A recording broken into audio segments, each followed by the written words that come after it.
So I don't think, Henry Kissinger once said, those that need no introduction crave it the most.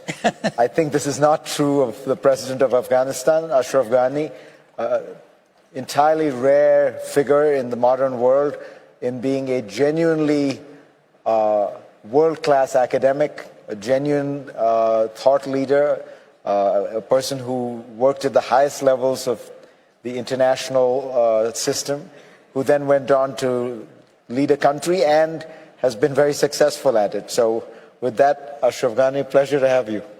Well, thank you for that marvelous introduction, and it's a great pleasure to see you and to have an opportunity to exchange views with you. So the first thing I have to ask you is about what appears to be some breaking news. It is not confirmed, but there are reports that in Doha there has been some kind of a deal made with the Taliban involving the withdrawal of American troops, presumably some kind of deal that the Taliban accepts. Is there any truth to these reports, and what can you tell us about those negotiations?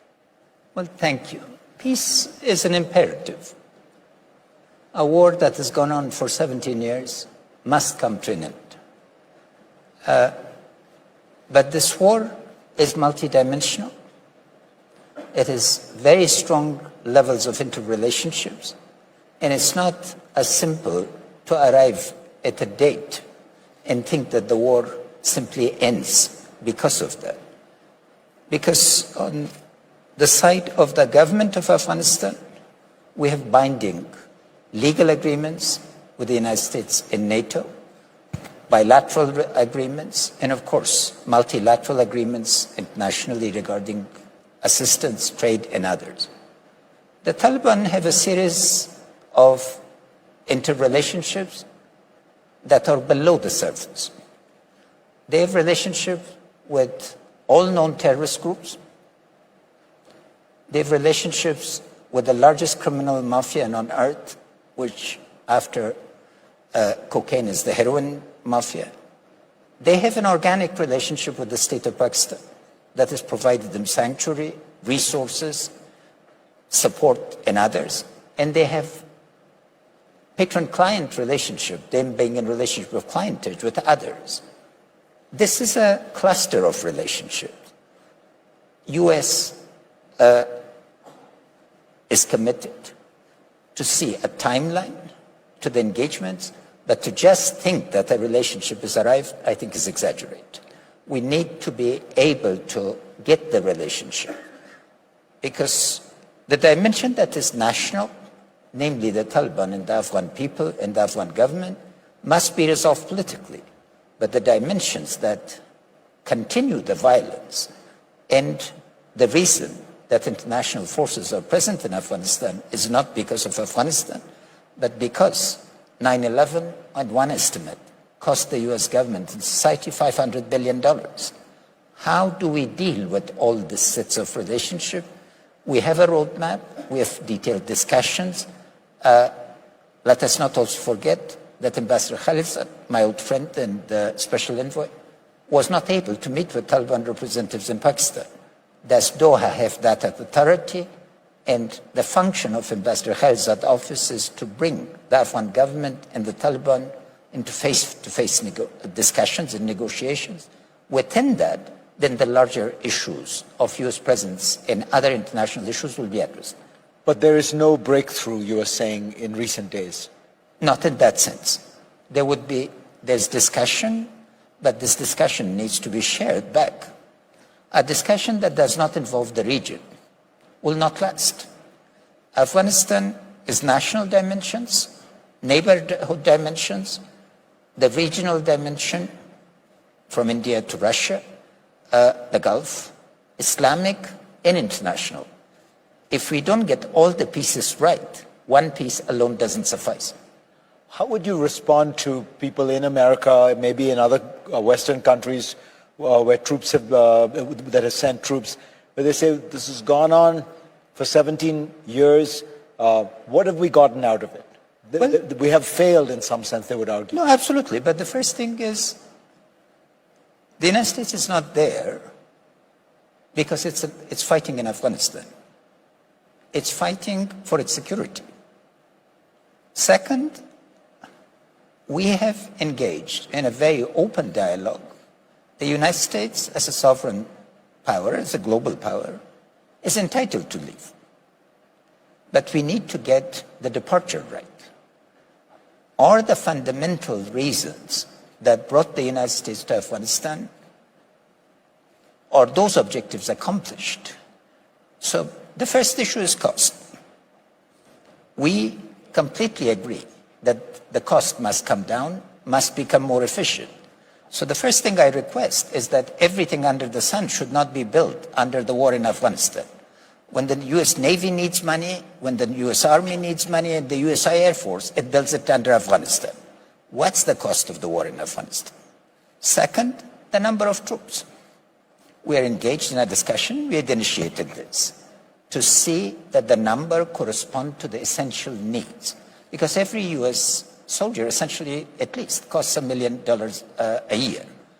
On making it more efficient, on making it, this is crucial.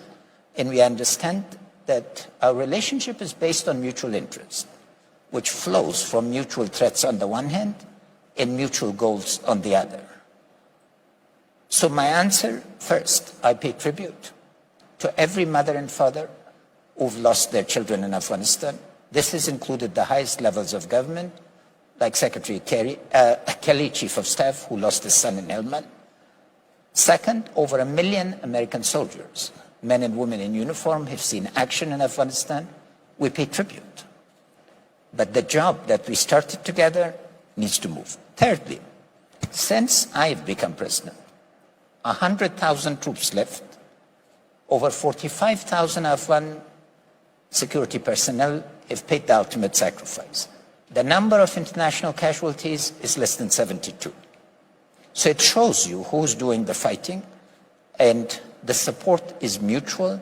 We need to get a stable Afghanistan as an entity that can ensure security of America and Europe and others on the one hand, but more fundamentally, our own democratic rights and institutions and our right to live in peace and harmony.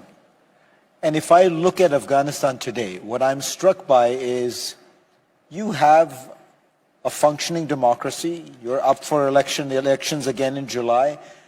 There have not been major terrorist attacks in recent months. The economy seems to be moving forward. Is it fair to say that Afghanistan has turned the corner? Afghanistan is turning the corner. My first tribute is to the Afghan women. Afghan women have come to voice their own. In 33 provinces of Afghanistan, there have been discussions, and the last one will be taking place now. We're going to have the first jirga, the gathering of all Afghan women in the coming months. These are people who come from the grassroots. What do they want? A democratic, orderly system. Second is the youth. The youth of Afghanistan has really come to its own. Please understand that Afghanistan of today is a very different Afghanistan in terms of demographic composition. And three are the poor. Different even from the Afghanistan of on 9/11, 2001, right? Absolutely. Because this generation, we lost 3 generations to war. This is the first generation that has gone directly from refugee camps and internally displaced people to the best universities on earth. Educational capability. We are now able to staff a modern administration and run it. So the ownership and leadership that has come, and it's also a networked generation. They talk. They are rooted on the ground, but they are able to talk with all our neighbors and to the global community in a language. And the economy is beginning to move fundamentally, but the most important thing is our constitution. As you mentioned, presidential elections will take place in July. The people of Afghanistan will select their leaders. From 1747, when the last incarnation of continuous Afghan state is taken place, until I succeeded President Karzai, with a couple of exceptions, every succession involved a conflict. And in 1992, after the collapse of the Soviet-backed regime, there was no agreement on rules of the game. Kabul was destroyed. The country went to a level of deprivation and destitution that didn't know. Why? Because a number of people who had all been friends could not agree on the rules of the game. The rules of the game are now placed in the constitution. 390 laws have been passed only in the last 4.5 years. This is a different country where I'm confident that we can turn the corner. And by 2024, it would be a country that would be able to pay for itself as a going proposition, because you need an economic base. And a country that is a vision of itself as a roundabout, where ideas, people, goods can flow. After 117 years, we've again become an integral part of Central Asia. We have fantastic relationship. We look at every aspect of our relationship as an opportunity. So on the one hand, the United States, our foundational partner, Western countries, NATO and non-NATO countries, but the region, we have come with a positive vision of good relationship with every single one of our neighbors near and far. So would it, as you know, there's a great debate in the United States about nation building. And there is a great frustration. And people say, why did we go into Iraq and Afghanistan with the idea that we could nation build? Now, I think what people really mean is not nation building, but state building, democracy building. Is it your view that the situation in Afghanistan proves that that kind of nation building does work? That kind of nation building works, but not through the foreign agent. Foreign aid needs to be rethought fundamentally. The key is both national ownership and international partnership. With that proposition, and making sure that things are not done for you, but that you can really take ownership. I just give you a very small illustration. The Afghan agricultural sector is vital, but it not received. Last year, we were the largest producer of pine nuts in the world, but didn't know it. So the international figures showed that our production was 3,000 tons. Actually, it was 26,000, because everything was going to Pakistan and then to China as added value. We created an air corridor. We've just sent, in 3 months, 500 tons of pine nuts to Shanghai, and 4,000 are going to Istanbul to be distributed. This type of relationship is fundamental, so you get it right. And what is important, business administration has become a discipline. Political science, unfortunately, is still in the realm of theory. So state building as a discipline is not consolidated. And we need to bring this. A lot of people who work in international organizations, my former colleagues, I hope they don't mind, are amateurs. They are not disciplined. The discipline comes from democratic accountability. Democratic accountability is crucial to make a bureaucrat, a leader, responsive. It forces them into a national debate. You need to learn. At times I'm told, when I speak English, my international interlocutors think I cannot talk Pashto or Dari or Uzbeki. And when they see me talking those languages, they're amazed. Because, you need to connect. The vocabulary is different. The substance is the same, but the vocabulary changes. What is the biggest revelation to you, having been an academic who studied these issues, as a practitioner who now has to actually live these issues? First is the nature of resistance. Short-term interest, unfortunately, trump medium and long-term national interest. And this resistance really needs to be taken very seriously. But the second thing, which is the pleasant revelation, how much a citizen-focused agenda gets response, and how extraordinary the ordinary people are. What a woman who has lost 3 sons comes and embraces you and says, take my 4th son, but give me dignity. That is truly something that you cannot put a price on. It's worth billions. Or you see a young child who marches with you and takes a review, her head erect, or rides on my shoulders saying, this is my grandfather, the president. On the one side, this immense decency of the general public, the citizens. On the other hand, the short-sightedness. And the last issue is a lot of our international colleagues who provide advice are out of touch with the times. They provide you turn of the 20th century or mid-20th century advice. We need to become much more dynamic, much more people-focused. The short-term perspective, does it make you wish you had the kind of power that President Xi in China or President Putin in Russia has? That way you could think long-term for the country? No, I think long-term for the country democratically. We tried authoritarianism. We had one of the worst despotisms at the turn of the 20th century. And we had the Soviet style. No, Afghanistan, there's a man called Elphinstone who wrote a book in 1809, and he really got it right. He said, this country is most suited to democratic governance.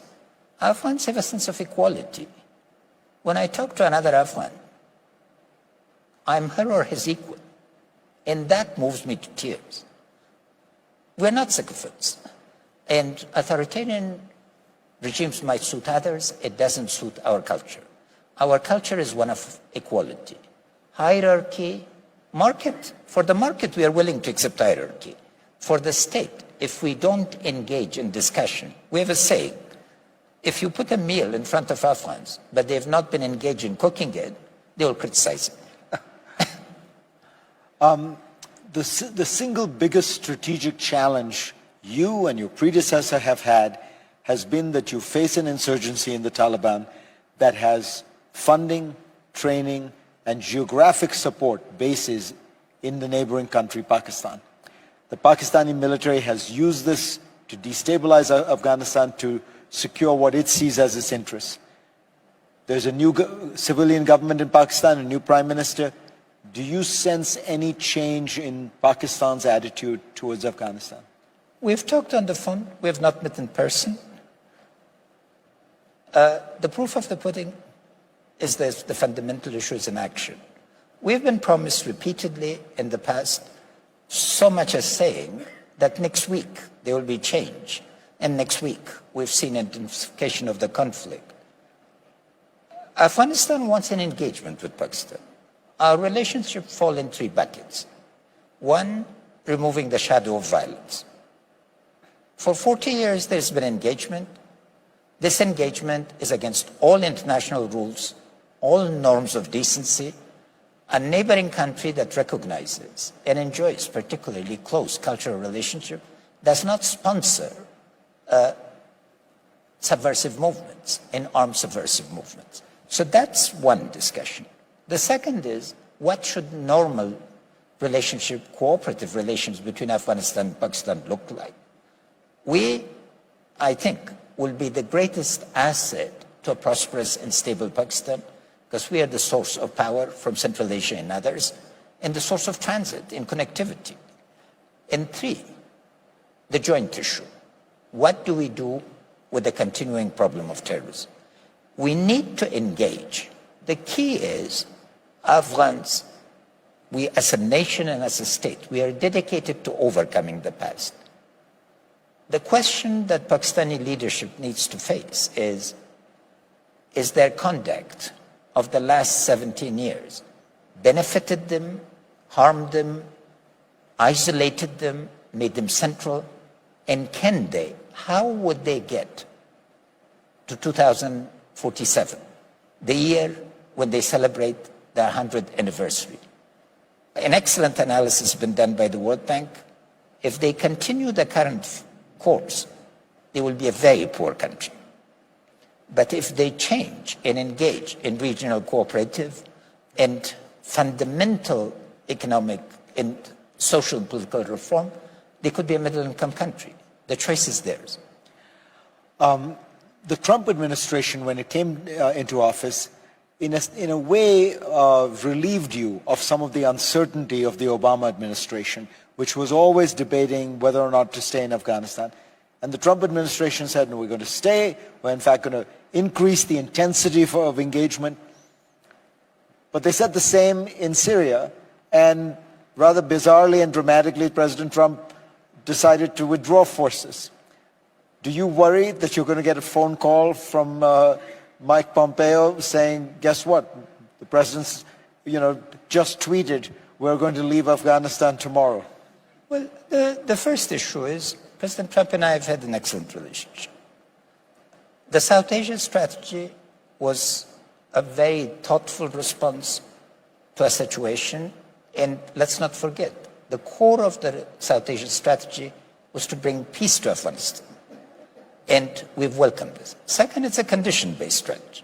And this condition-based strategy, we've interpreted as putting conditionality on ourselves, not to say that the conditions are going to be left to others to change. We've changed our security forces' root, stock, and branch during this. An inherent reform of the inherent law brought the age of retirement for a general to 56 years. Our four-star generals now retire at 62. Over 2,000 generals and colonels have been retired. We are really focused. We've used this, and day by day, we're gaining strength. Now, as I brought to your attention, a sovereign state, the world's most powerful, has a right to disengage, but we don't think it's going to disengage. The reason is not because of wishful thinking. The reason is because of a dialogue that is based on reason and mutual interest. We've had this dialogue because you need to think in scenarios. The problem is that the public panics when a scenario is reality. But as you know, the United States has 100 at least scenarios, the Defense Department, for every conceivable situation. One of them leaked. We've had discussions. The South Asia strategy is the strategy. Proof. The level of cooperation that we've received from the U.S. military and from the U.S. security forces has been immense. During the past months, General Miller has leaned backward, the commander of the Resolute Support Forces, to remove uncertainty and to be able to work with us. But the ultimate goal, neither of the United States nor of Afghanistan, is to make this into a permanent thing for ages. Our goal is to become a partner, not a dependent. Because of this, we need to be able to pay for ourselves, for our security, and to make sure that the relationships are such. Bottom line, our cooperation depends on the level and threat of terrorism. If that threat is lowered, of course the forces need to be lowered and leave. But we need to understand, and you're in a better position than all of us, is this threat over or actually other forms? It's morphing constantly, and as the latest is Daesh gone to version 4? If you're talking about globalization 4, we need to talk also about version 4 of terrorism. That issue requires the attention of all of us. And you, just to clarify, you are saying that Daesh, that is ISIS, and presumably the Taliban, the more radical elements of the Taliban, still remain real terrorist threats to the West? They do. And instead of taking my word for it, I think we need to arrive at consensus. To the region also, the problem with some of the regional behavior is it's reverting to 19th century thinking. They think spheres of influence are a better concept. Let us not forget, Middle East, Southwest Asia, and South Asia have still not arrived at a full embrace of the Westphalian system, where sovereign states interact with each other. My argument is that both for the economy, for environment, and for security, we need to arrive at state-to-state centered relationship so our people can interact, our businesses can interact.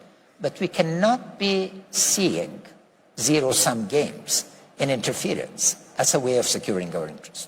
The Trump administration has also done something which I assume you welcome, which is it has taken a tough stand on Pakistan. But has that been real? Again, there was a certain rhetorical outburst where the Trump administration and Trump himself threatened Pakistan with the withdrawal of aid and such. Have you seen an increase of American pressure on Pakistan? I have.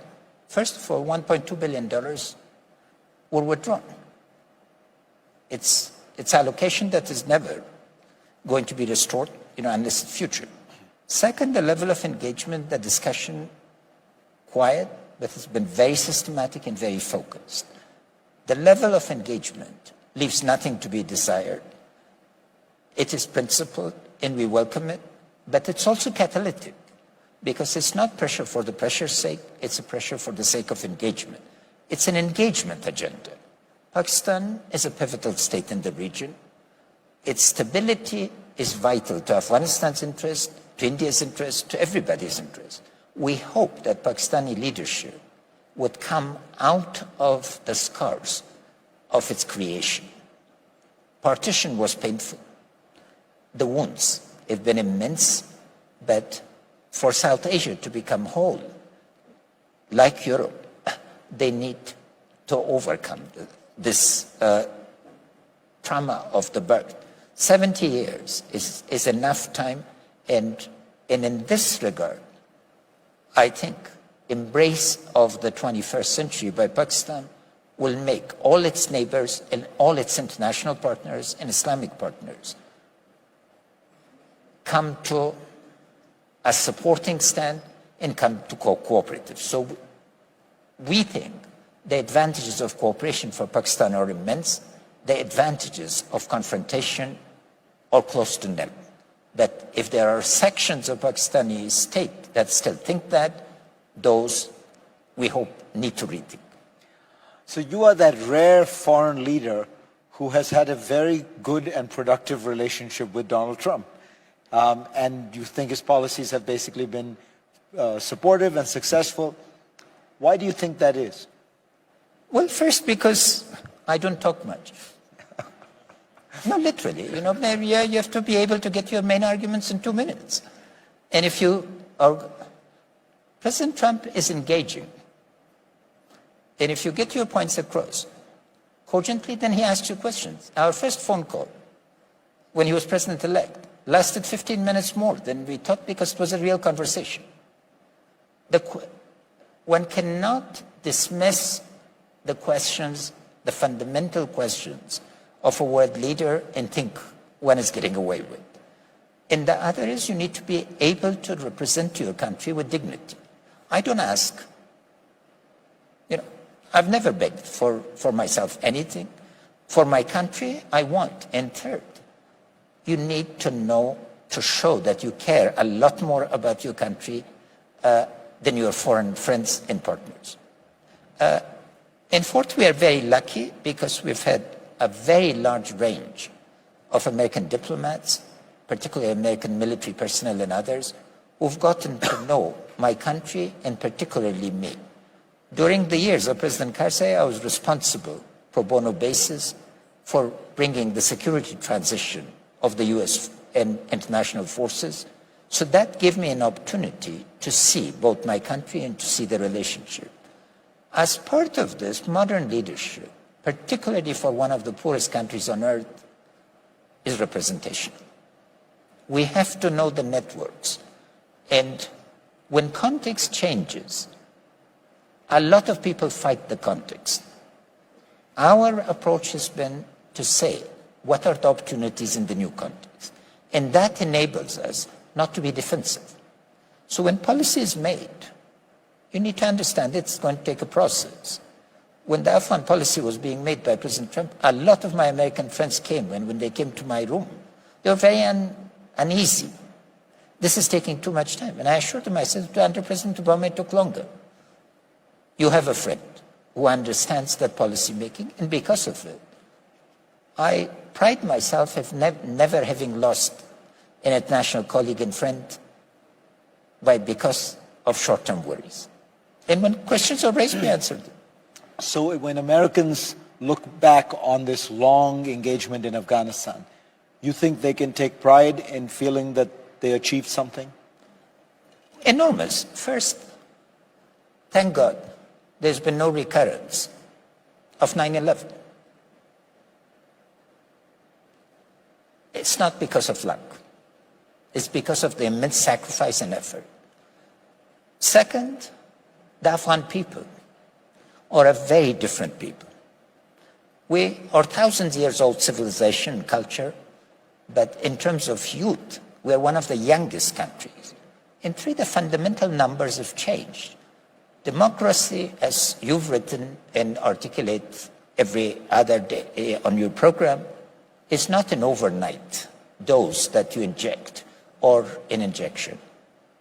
Democracy building requires that patience, and I think we are at the cusp, and with the elections, I hope that the transition will consolidate and we will be able to show that the investment that was made in us was worth it. President Ghani, pleasure to have you. Thank you. Thank you.